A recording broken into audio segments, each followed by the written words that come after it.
Here in the United States, we are alarmed by the new calls to adopt socialism in our country. America was founded on liberty and independence, and not government coercion, domination, and control. We are born free, and we will stay free.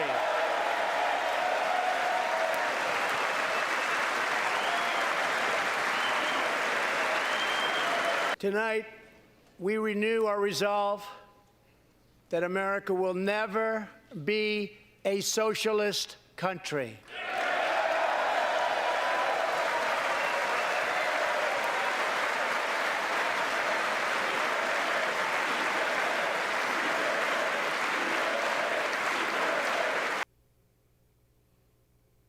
Are we sure about that?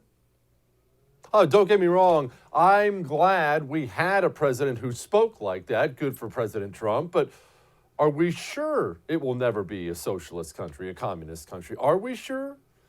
I'm not sure about that. This is where we're heading.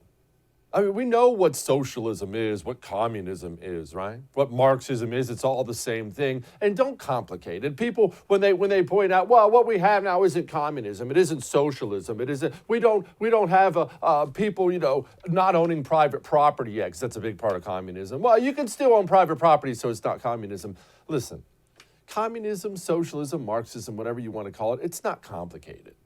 It's not complicated at all. All it is I promise to hurt the people you blame for your problems if you put me in power. That's all it is. They act like it's something more, some lofty thing about the worker and think, no. It's a promise to hurt the people you blame for your problems. And we have a ton of it right now in this country. And we're heading that way because all of our cultural institutions are ruled by these people. And what confuses people about that is our cultural institutions, they're oftentimes led by some graduate of an Ivy League school, oftentimes a rich guy. And so you would look at that guy and think to yourself traditionally, well, that guy's going to be hardcore capitalist, right? That's got to be Rockefeller, Vanderbilt. No, because they were not educated that way. And don't fool yourself into thinking all the communists of the past were these poor, downtrodden workers just trying to do best for their fellow peasants. No, oftentimes the leaders of these movements were rich kids, wealthy, privileged. The wealthy and privileged always end up siding with the communists because, as the old saying goes, it's better to be at the right hand of the devil than in his path. And we have these people all over the country. We have violent street communist groups like Antifa and Black Lives Matter openly declaring they're communists. It's not as if these people hide this at all. They're not even interested in hiding it. The Black Lives Matter co-founder described herself as, quote, a trained Marxist. And what do? Well, they destroy. That's what socialism does. That's what communism does. You've seen all the footage. Burning cities, dead people. That's not some kind of abnormality. That's what communism does. It destroys everything. And I do mean everything. It destroys a lot more than buildings. Communism destroys comedy, movies. Communism destroys families. Communism destroys wealth. Communism destroys militaries. I mean, look, you don't believe me when it comes to things like comedy? How many late night shows you watch now? Remember when we were growing up? It used to be Leno and Letterman or Johnny Carson, or depending on how old you were. And you could always tune in if your parents let you stay up a little bit late for 10 minutes and hear a couple funnies. Have you seen these guys now? They sound like politicians every night, railing against the right, pushing socialism all over the place. We have open people doing it. Rashida Tlaib, quote, "It wasn't an accident. Policing in our country is inherently and intentionally racist. Dante Wright was met with aggression and violence. I am done with those who condone government-funded murder. No more policing, incarceration, and militarization. It can't be reformed." Well, How's that socialism? Well, that's what they always say. They always use something as an excuse to take away your defense of anything, because these people do think you deserve to be hurt. They do. It's unbelievable to me that one of the major candidates running for office, Bernie Sanders, was openly a socialist and had a huge, huge following. Remember Bernie Sanders? Bernie Sanders was winning that primary until the Democratic Party kicked everyone out and made them all gather behind Joe. AOC, one of, if not the most popular member of Congress on the Democratic side, an open socialist. An open socialist. Here she is. I do think that the Biden administration and President Biden has definitely exceeded expectations that progressives had. I'll be frank, I think a lot of us expected a much more conservative administration. Yeah, I didn't, because I was paying attention. And I know that we don't have a functioning adult right now in the White House. And that's what's so scary about this communism, socialism thing. You heard Trump at the beginning of our show. We will never be a socialist country, a communist country. Maybe he's right. Maybe we won't. But one thing I know for sure, by the time Biden's administration is done, we're going to be a lot closer to being a socialist or communist nation than we are now. We just simply are. We are not going to be able to slow down this freight train over the next 4 years. We're just not. We're not. And that stinks. That's tough to accept that, right? Because you and I feel powerless at this point in time. We sit around and we're changing the channel and we're thinking, they're doing this. They can't do this. Somebody should stop them. Well, we lost our chance to stop them, didn't we? We lost our chance and we lost the election. And I'll tell you something else. And this really hurts. I'm not totally sure the Republican Party can stop them. I'm not sure they want to stop them. I mean, what have you seen out of the Republican Party that has led you to believe the Republican Party is willing to fight these people tooth and nail? Because rest assured about this, the communists, the socialists, it's their God. It is their religion.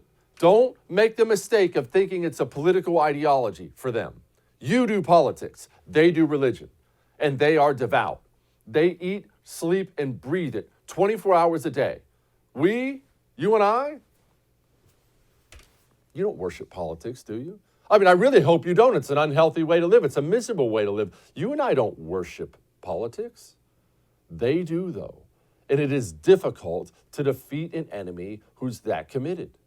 And there's another part of this, too, that makes me worried we're not going to be able to stop it. We don't like to get our hands dirty. We don't like to get our hands dirty, and they live and die for that. If there was some corporation out there that was, there are plenty of them now, that was openly pushing against you. They think someone on the right should be in prison just for being on the right, and they came on the news and said that. They're running TV commercials that way. And I said to you, okay, here's what we're going to do. This Saturday, we're going to go have a big, loud protest right in front of their store so none of their customers can get in and they go out of business. What would you say to that?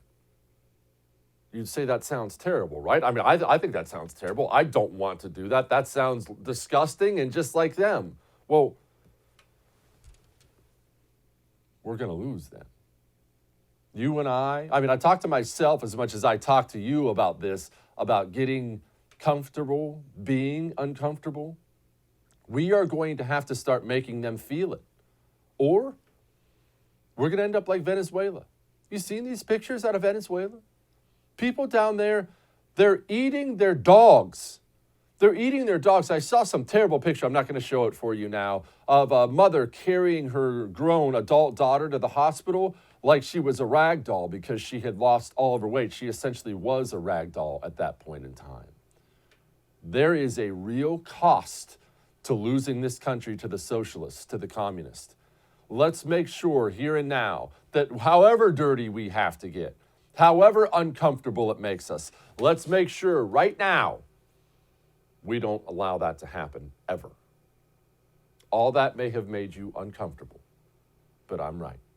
We got a great show for you tonight. Hang on.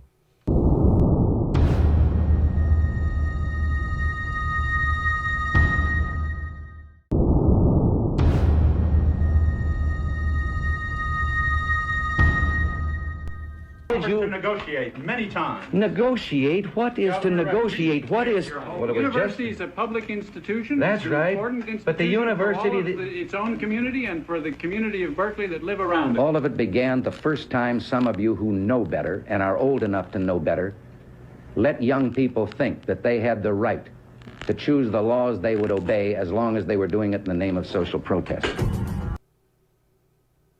Ronald Reagan, the Gipper, bringing the heat back in the day. Joining me now to talk about that and other things is the president of the Young Americans Foundation and, of course, former governor of Wisconsin, Scott Walker.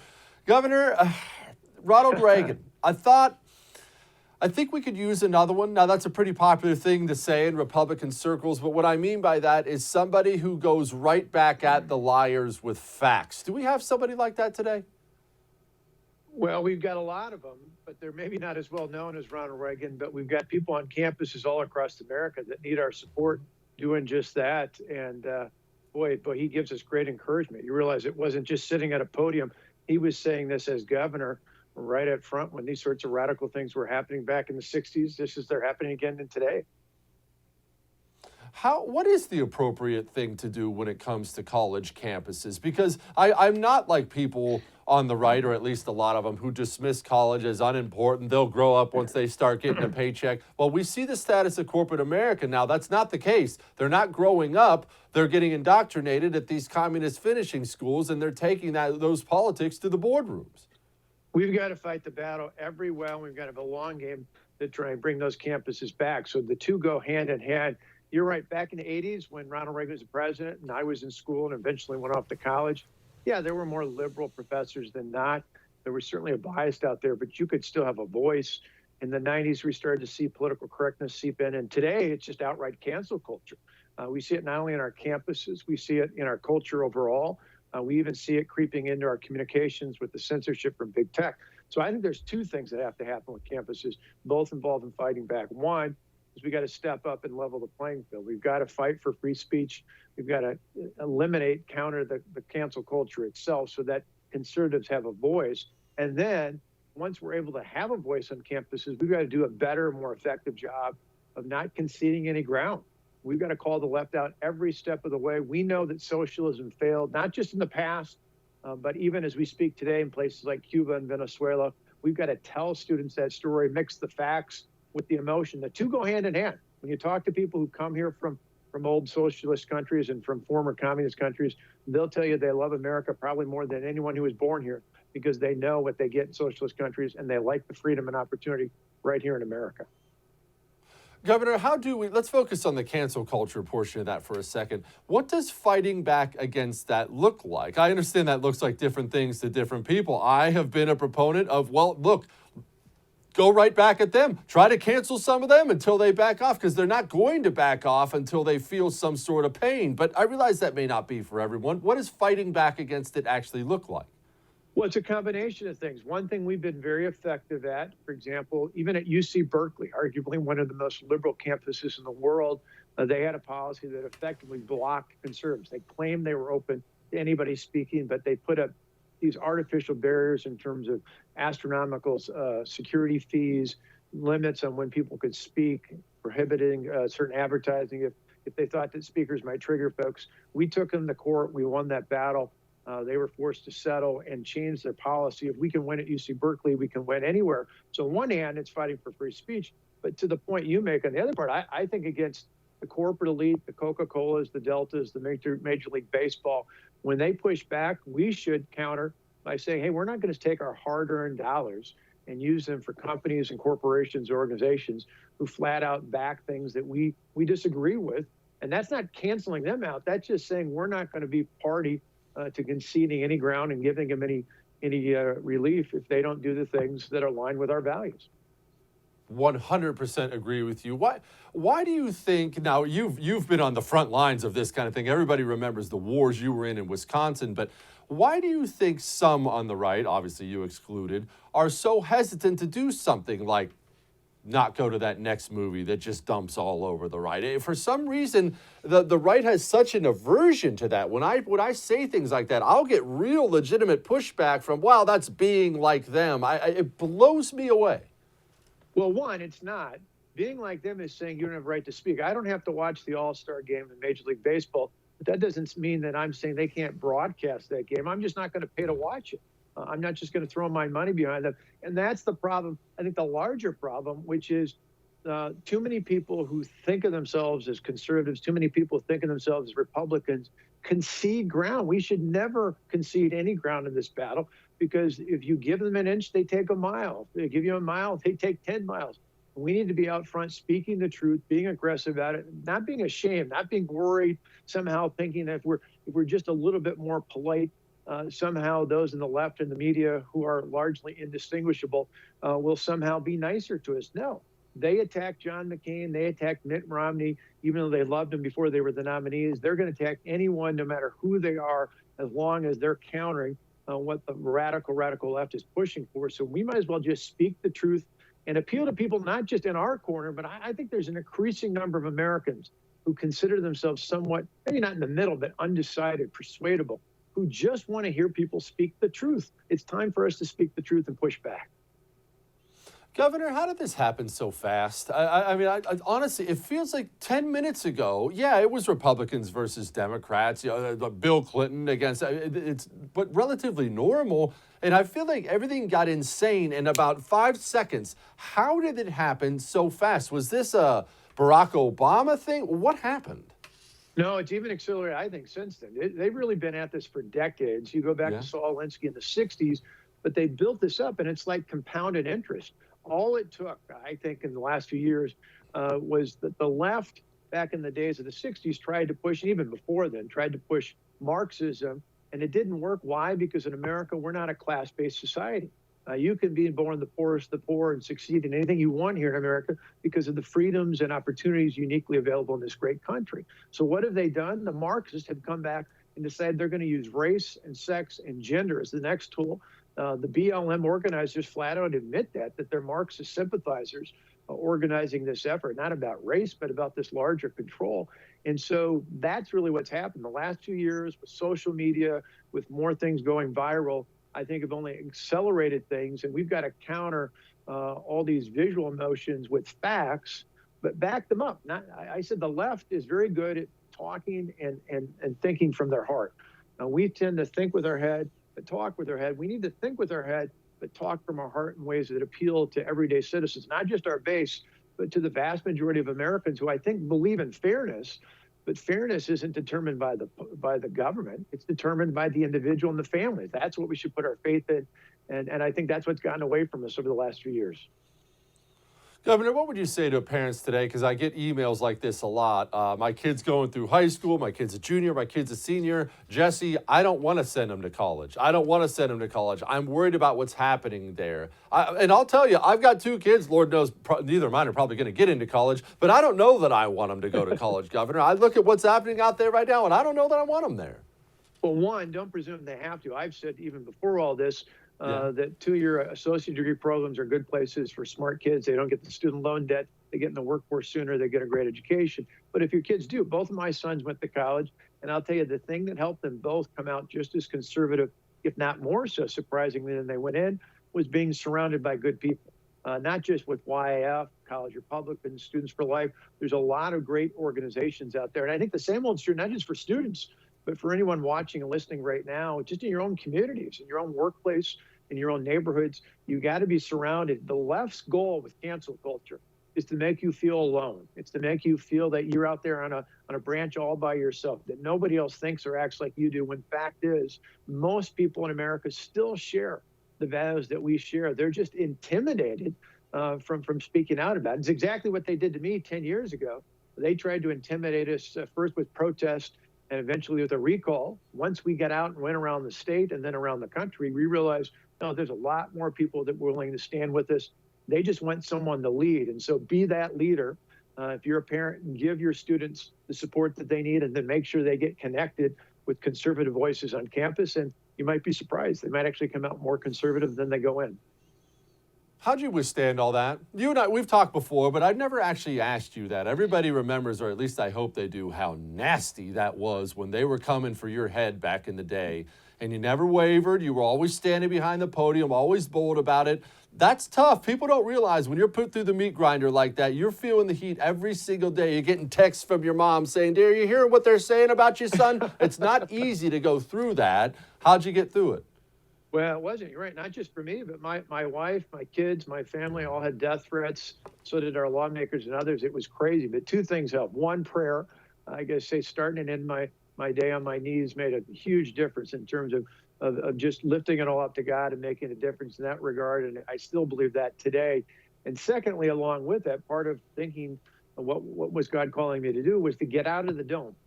By that, I mean figuratively and literally get out of the Capitol, get out of the dome there where the mindset was all consumed with politics, and instead go out around the state and talk to the people I was actually elected to serve.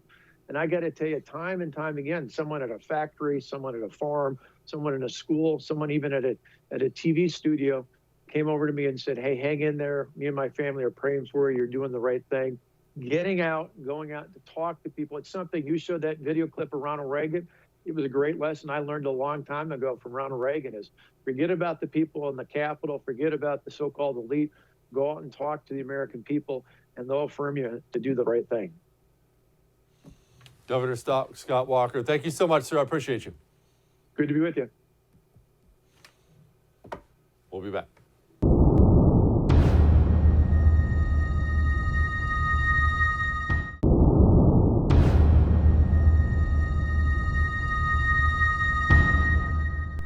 Joining me now is the CEO of Young Americans Against Socialism, and Lord knows we need plenty of young Americans against socialism, Morgan ZEGERS. Morgan, I'm looking at a Rasmussen poll, 3-1. Voters say capitalism is better than socialism, 3-1.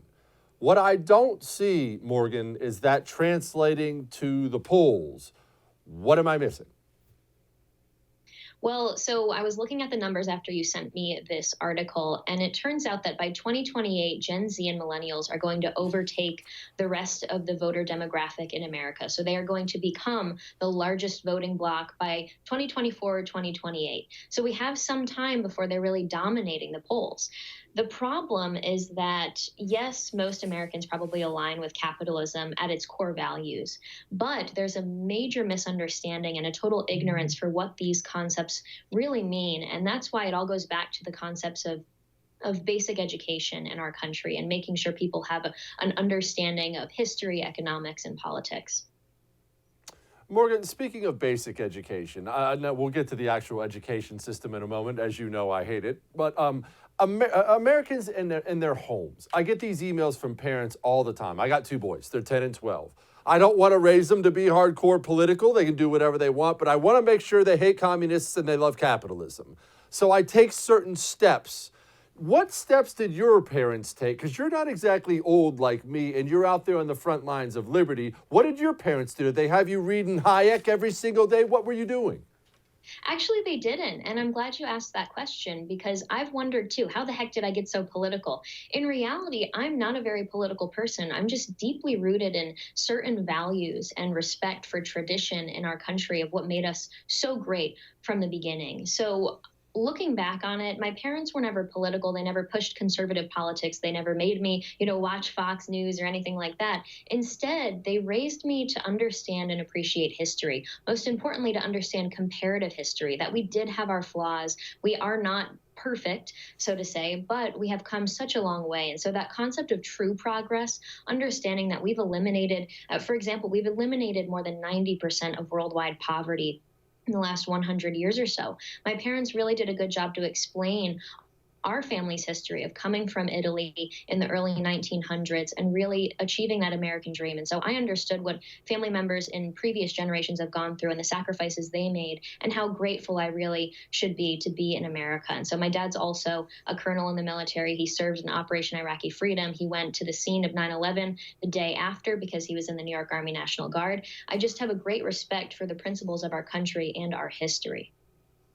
Well, Look, once you've seen those kind of things that he's seen, that'll wake you up. And a grateful heart, parents. Everybody who's asked me that, like I've told you before, raise your kids with a grateful heart. You can't be a communist and have a grateful heart. All right, Morgan, you mentioned these generations. I mean, look, the history of the world is old people dying and young people taking over a society.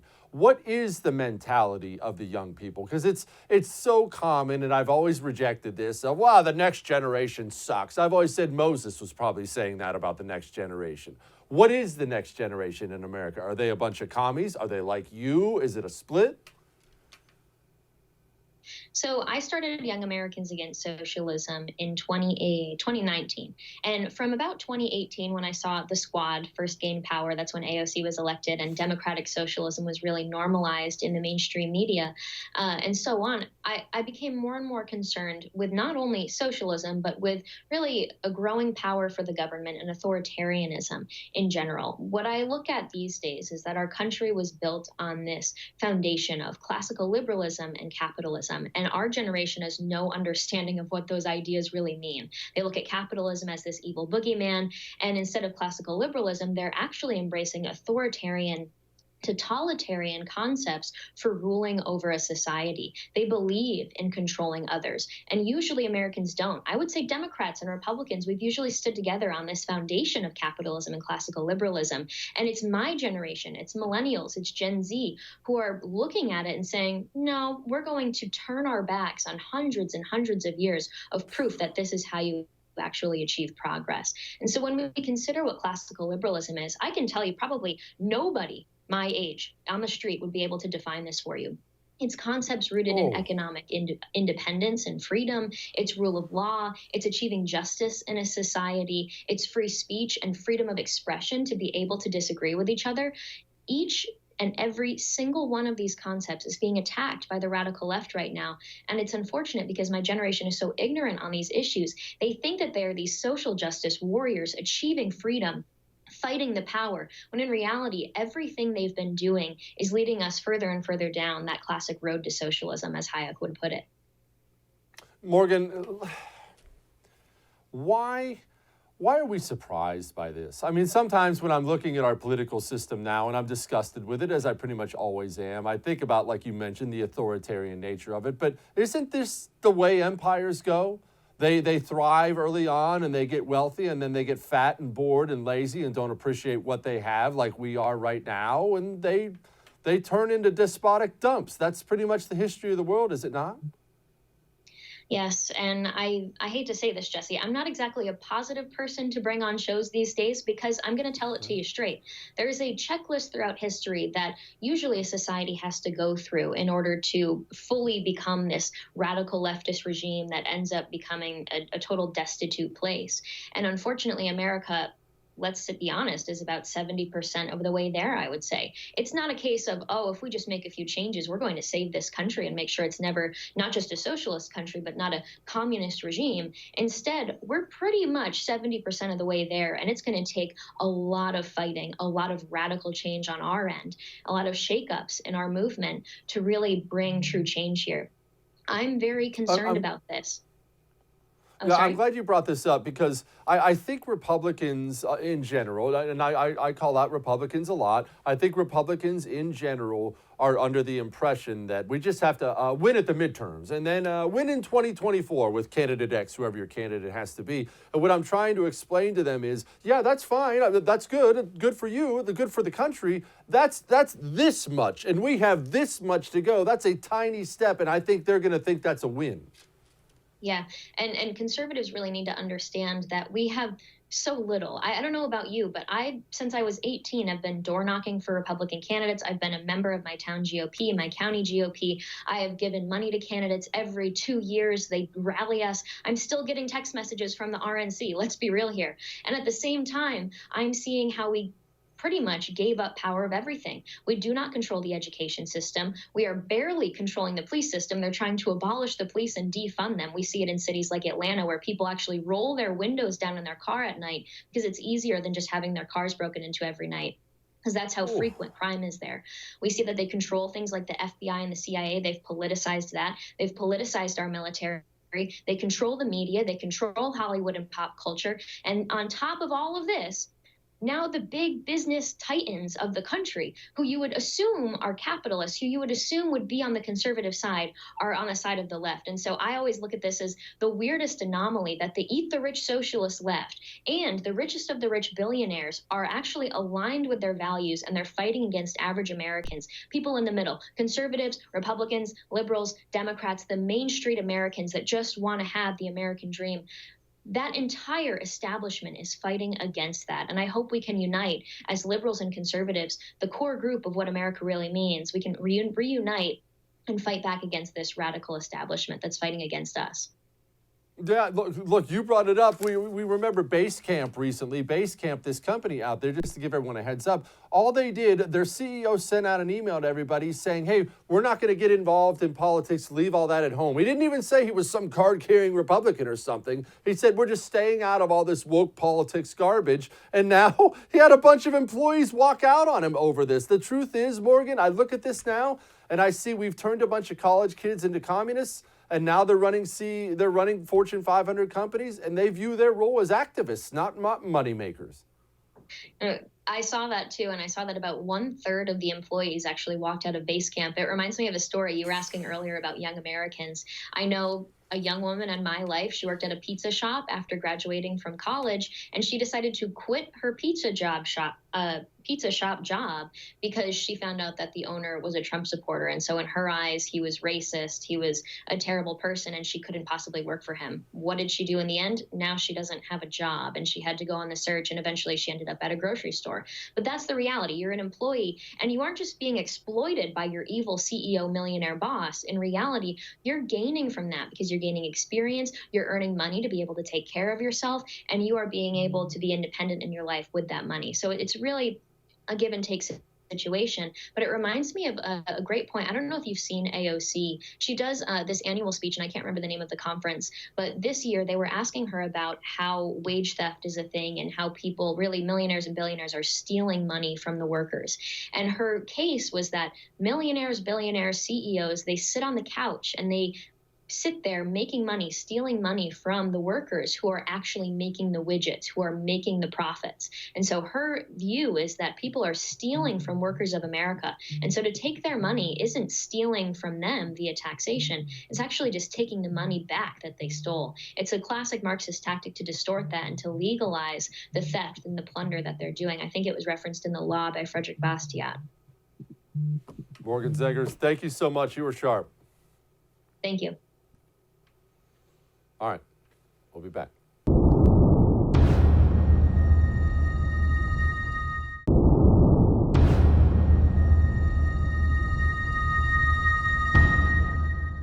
I call these people socialists and communists all the time, and the oddest thing to me is I'll have people on the right come back at me and say, no, they're not. There's something different. Where do you get that? Quit being extreme. They're out there telling you all the time. I grew up in Canada, okay? We have socialized medicine. And I'm here to tell you that this line that you get on all of the political shows from people is that it's a failure. The system is a failure in Canada. It is not a failure in Canada. We have to say yes to socialism, to the word and everything. I'm sorry? Joining me now to talk about that is Jerome Hudson. He's the Breitbart News entertainment editor. Jerome, I don't know why people on the right struggle so much with just admitting that's what they are. They tell you all the time that's what they are. Yeah, and look, you played video there of Jim Carrey. Jim Carrey is a part of the American political ruling class. I mean, he's a Hollywood elite, and most of the Hollywood elite, who I cover every day at Breitbart News as the entertainment editor, they're card-carrying members of the Democratic Party. It's the same Democratic Party that constantly pushes policies that they don't actually have to live with the consequences of them. I mean, there is an economic crushing that happens for small businesses whenever their taxes are raised. There's bureaucratic red tape that makes it harder for them to hire Americans. That is essentially what happens when government grows. It curtails the liberty, and it curtails and makes it harder for economic opportunity to happen.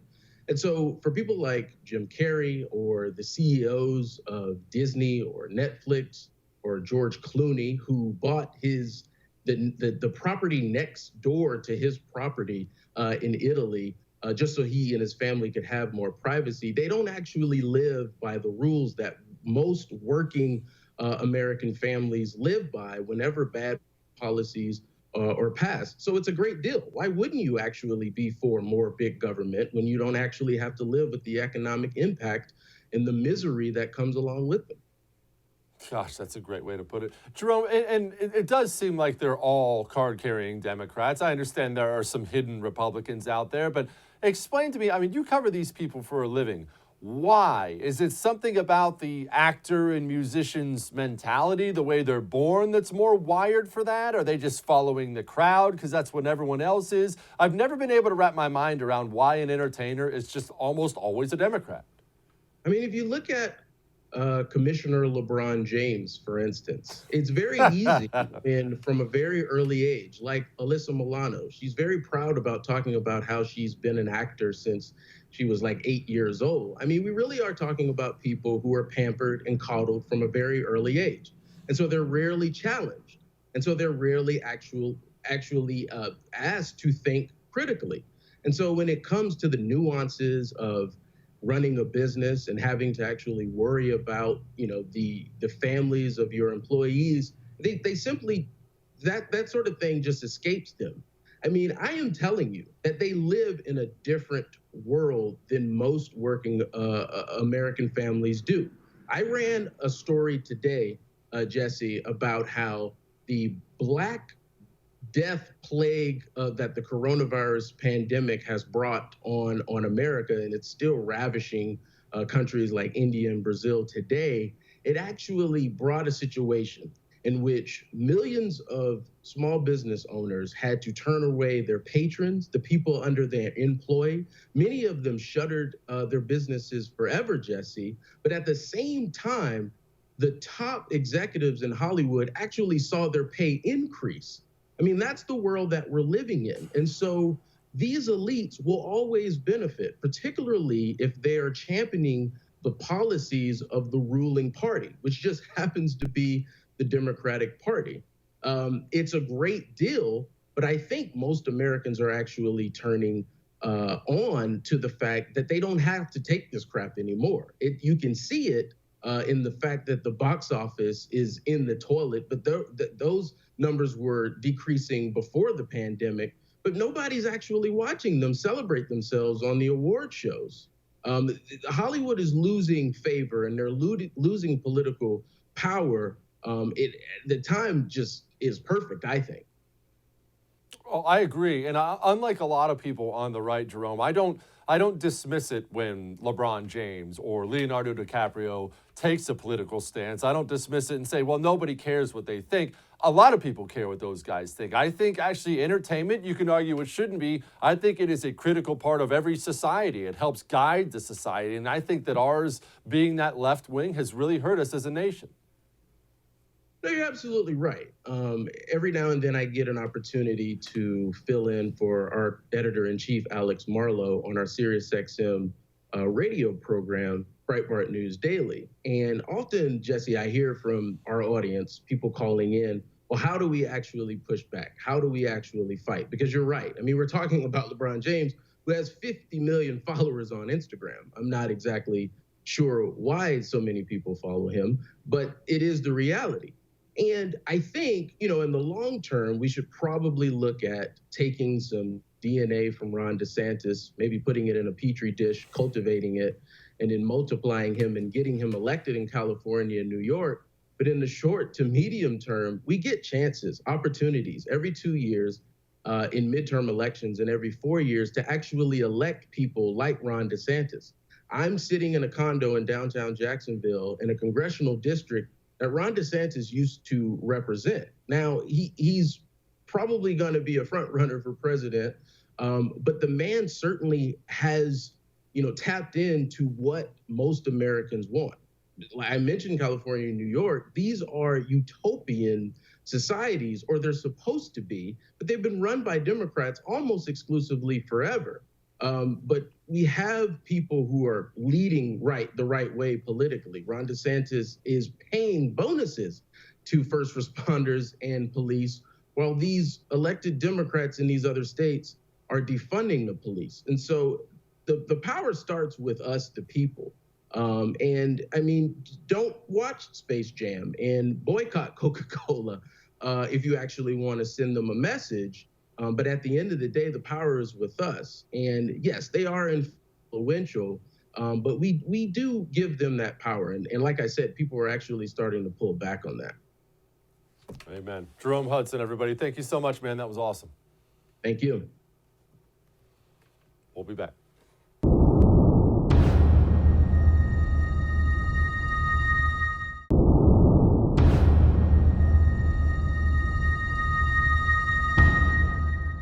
Death. That's what communism brings. That's what socialism brings. Every single time it brings death. And if that sounds like I'm being over the top, I'm not. I'm trying to make sure we are all fully awake about the stakes in this game we're playing here. You realize places like Cambodia, 25% of the population died. The numbers are so big that it's hard for the human mind to even wrap around them. Mao killed 70 million of his own. Stalin notched 50 million. The end result of losing this game we're playing with these people, the end result is death, a lot of it. We can't afford to let that happen here. We have to resolve ourselves that we will do anything, absolutely anything, to stop them from taking this place. So as we move forward, let's make sure we're staying 100% committed, because I promise you, they're 100% committed. All right, we'll do it again sometime.